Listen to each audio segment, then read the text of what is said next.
懸崖上戀愛，其實有多精。大家好，歡迎收睇 A&D Channel。最近 TVB 熱播節目《中年好聲音3》嘅參賽者黃渤，以《菲菲一曲》作為8強戰嘅參賽歌曲，又再炒翻熱呢首神曲。其實之前 Gigi 炎明熹喺《聲生不息》入面都翻唱過呢首歌， YouTube 嘅點擊率已經超過950萬。究竟呢一首歌有啲咩咁特別？點解咁多人翻唱？而原唱陳僖儀又係邊一個？而家即刻話俾你知。片尾仲有我剪輯咗由炎明熹、林欣彤同黃渤演繹嘅 vocal 合成版，嚟個唱功大比拼。Sita 陳僖儀1987年喺香港出世，最受歡迎嘅代表作品包括《望穿》、《菲菲》。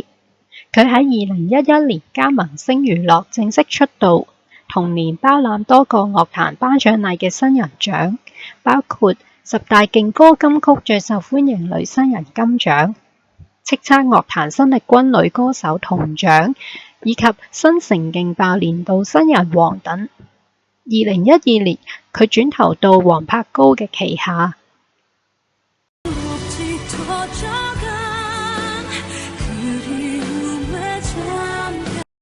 菲菲一曲嚟自韓國2012年一套收視冠軍嘅電視劇，係金秀賢主演嘅《擁抱太陽的月亮》嘅一首主題曲，中文譯做《時光倒流》。當年黃柏高親自去韓國買咗呢首歌嘅版權，由火火填詞改編成為廣東歌，之後就成為陳僖儀嘅大熱作品。可惜天道紅顏，2013年4月嘅一個凌晨，Sita 揸車返屋企途中撞車，搶救無效，終年26歲。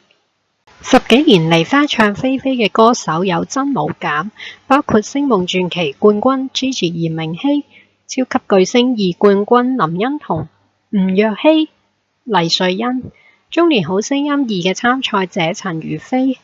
最近仲成為中年好聲音3黃渤嘅8強戰參賽歌曲。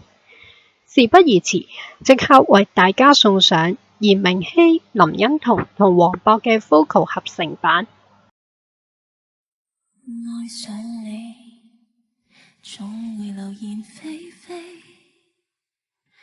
聽說你對待情像馬戲，開心過變失憶，欣賞過變唾棄。愛你，同時亦要真自己，仿似懸崖上戀愛，其實有多精彩，全憑自欺欺騙我，贏得到愛，泥牆下的愛，承受太多悲哀，我恨我應該墮海。我厭棄聽這是是非非，到最尾決定盲目愛你，應該我是該死，不可以沒有你，留言替你盡力倒轉黑白，跟你懸崖上戀愛，其實有多精彩，全憑自欺欺騙我，贏得到愛，泥牆下的愛，承受太多悲哀，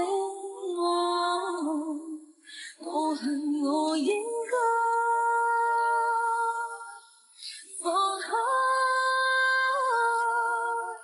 若是錯愛，我不計結愛，怎麼應該流淚，應該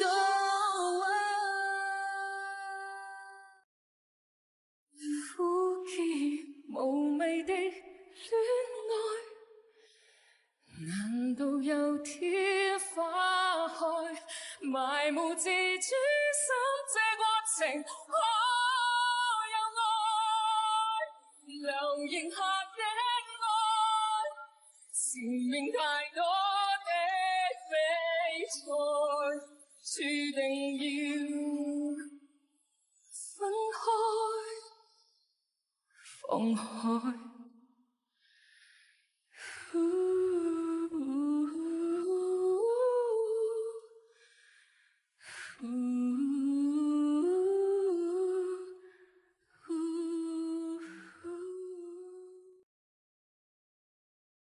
大家覺得邊一個嘅唱法最好聽呢？記得留言話俾我知。臨走前記得 like 同埋訂閱我嘅 channel。我哋下條片再見。